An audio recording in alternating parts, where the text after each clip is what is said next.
राधे राधे दोस्तों। आज वैशाख मास का अंतिम दिन है, यानी कि वैशाख मास की पूर्णिमा। आप सभी को इस पूर्णिमा तिथि की बहुत सारी शुभकामनाएं। आज हम वैशाख मास की कथा यात्रा के अंतिम पड़ाव पर पहुंच गई है।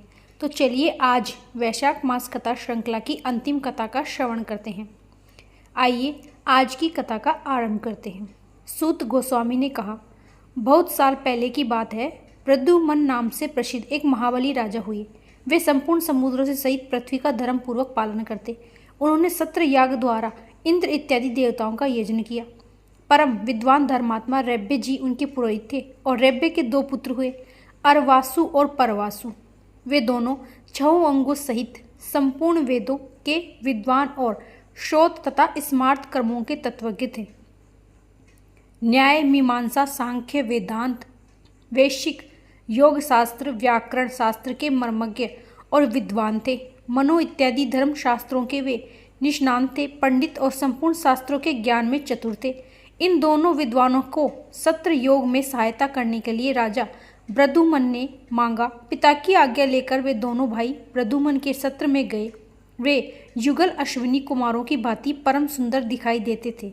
रैब्य मुनि जेठी पुत्र वधू के साथ स्वयं ही आश्रम पर रह गए थे। उन दोनों बंधुओं ने वहां जाकर राजा प्रद्युम्न के यज्ञ को बड़ी उत्सुकता से संपन्न करवाया। जब वह यज्ञ होने लगा तब राजा के बुलाए हुए सभी मुनि उस यज्ञ को देखने के लिए आए।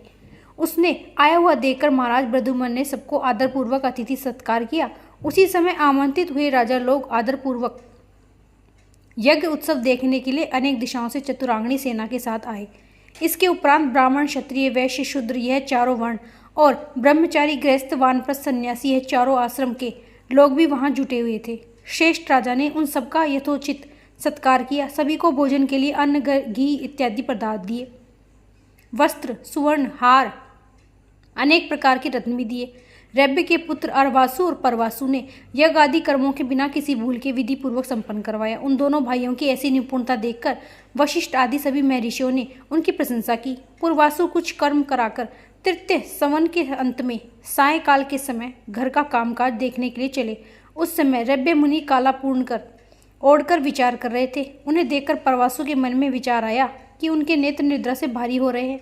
उनके पिता को देखकर यह समझा कि यह कोई वनवासी मृग है, मुझे मारने के लिए आ रहा है। ऐसा सोचकर उस सघन वन में अपने शरीर की रक्षा चढ़ाने वाले परवासु ने मृग के धोखे से अपने पिता को ही मार दिया। निकट जाकर उसने मरे हुए पिता को पहचाना, फिर शोक में डूबा। उसकी सारी इंद्रियां व्यथा से व्याकुल हुई। तत्पश्चात पूर्वासु ने पिता का दाह संस्कार करके पुनः राजा के सत्र में आए और अपने द्वारा जो पाप हुआ वो सबको कह सुनाया। पिता को मरा हुआ सुनकर अरवासु शोक में व्याकुल हुआ। तब बड़े भाई ने छोटे भाई को यह आदेश दिया कि राजा का यह महान यज्ञ आरंभ हुआ है। तुम अभी बालक हो, तुम इस यज्ञ का भार संभालने की शक्ति नहीं है। रात्रि में व्रत की आशंका से पिता का वध कर दिया है, इसलिए उस ब्रह्म हत्या से मुक्त होने के लिए प्रायश्चित भी करना चाहिए। इसलिए तुम ही मेरे लिए व्रत करो। मैं अकेला भी इस यज्ञ का भार वहन करने में समर्थ नहीं हूँ। बड़े भाई के ऐसे वचन सुनकर अब अरवासु ने कहा, बड़े भैया आपकी जैसी आज्ञा हो वैसा ही करूँगा। और वह यज्ञ से निकल गया। बड़े भाई ने सभी कर्मों को करवाया और छोटे भाई ने 12 वर्षों तक बड़े भाई के लिए ब्रह्म हत्या नाश के लिए व्रत किया। तत्पश्चात प्रसन्नतापूर्वक वह सत्र यज्ञ में आया। अपने भाई को आया देख ज्येष्ठ ने राजा प्रद्युम्न से कहा, राजन यह अरवासु ब्रह्म हत्यारा है, इस समय आपके यज्ञ में आया है, इसे शीघ्र ही इस यज्ञ से हटा दे, अन्यथा सत्र याग के फल की हानि हो जाएगी। परवासु के ऐसा कहने पर राजा ने अपने सेवकों द्वारा अरवासु को यज्ञ से निकलवा दिया। वहां के ब्राह्मण भी उसे धत्कारने लगे और अरवासु यह सब सहन करके चुपचाप वन में चला गया। और वहां उसने ऐसी तपस्या की कि जो देवताओं को लिए भी दुष्कर थी। उसके तप से भगवान सूर्यनारायण प्रसन्न हुए और सबके सामने प्रकट होकर, अरवासु तुम्हें तपस्या, ब्रह्मचार्य, आचार, शस्त्र, श्रवण, वेद शास्त्र आदि की शिक्षा दृष्टि से सर्वश्रेष्ठ हो। पूर्वासु ने तुम्हें अपमान पूर्वक निकाला है। क्षमा युक्त होकर तुम उसके प्रति क्रोध भी नहीं करना। और तुम्हारे बड़े भाई ने ही पिता को मारा है, तुमने नहीं। फिर भी तुमने भाई की शुद्धि के लिए स्वयं ही ब्रह्म हत्या नाशक व्रत किया, इसलिए हम तुम्हें श्रेष्ठ स्वीकार करते हैं। ऐसा कहकर देवताओं ने उसको ज्येष्ठ बना दिया और सूर्यनारायण को आगे करके अरवासु से कहा, हे अरवासु तुम कोई वर मांगो। यह सुनकर उसने प्रार्थना की कि मेरे पिता जीवित हों और अपने मारे जाने की स्मृति भी ना रहे। देवताओं ने कहा, ऐसा होगा, इसके सिवा हम तुम्हें दूसरा कोई वर देना चाहते हैं, मांगो। यह सुनकर अरवासु ने कहा, मेरे भाई की दुष्टता दूर हो जाए। अब अरवासु ने ऐसा कहा तो देवता कहने लगे, परवासु, ब्राह्मण पिता की हत्या की है, इसलिए उसे महान पाप लगा है। दूसरे के लिए किए हुए पाप दूसरे द्वारा किए गए प्रायश्चित से निवृत्ति नहीं होती है। विशेषतः 5 महापातकों के संबंध में ऐसी बात आती है। इस कारण तुम्हारे भाई परवासु का अभी पाप से उद्धार नहीं हो पाएगा। देवताओं की यह बात सुनकर अरवासु ने कहा कि आपका कहना उचित है, फिर भी आप लोगों के महात्म्य और प्रसाद से पिता और ब्राह्मण की हत्या करने वाले मेरे भाई का जिस भी प्रकार उद्धार हो वह करें। अरवासु का वचन सुनकर देवताओं ने दीर्घकाल तक विचार किया, फिर निश्चय करके आकर उन्होंने इस प्रकार कहा, उस महापातक के निवारण का उपाय तुम्हें हम बता रहे हैं। दक्षिण समुद्र के तट पर जो परम पवित्र मोक्षदायक राम सेतु है, उसी पर धनुषकोटि नाम से विख्यात एक परम उत्तम मुक्तिदायक तीर्थ है, जो ब्रह्म हत्या, मदिरापान, सुवर्ण की चोरी, गुरु, शय्यावान और इन सबके संसर्ग रूप महाघातकों का विनाश करने वाला है।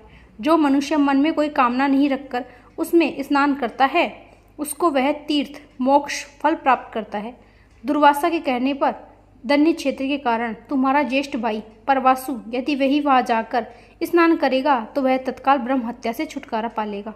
ऐसा कहकर देवतागण अपनी पुरी को चले गए। फिर अरवासु अपने बड़े भाई परवासु को साथ लेकर श्री रामचंद्र जी की धनुषकोटि नामक तीर्थ में गया और परवासु ने पातक शुद्धि के लिए उस सेतु तीर्थ में संकल्प करके अपने भाई के साथ नियम पूर्वक स्नान किया। स्नान करके जब वे उठे तब आकाशवाणी हुई, हे परवासु, तुम्हारी पितृहत्या ब्रह्म हत्या नष्ट हुई।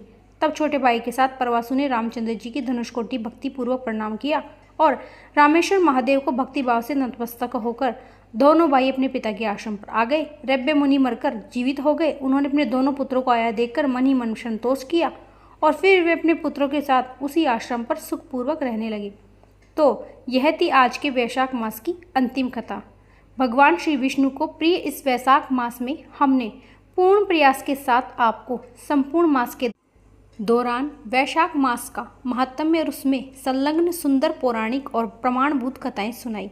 अगर आपको हमारे द्वारा किया गया यह प्रयास अच्छा लगा हो तो आज ही हमारे चैनल को सब्सक्राइब करें, वीडियो को लाइक करें। राधे राधे।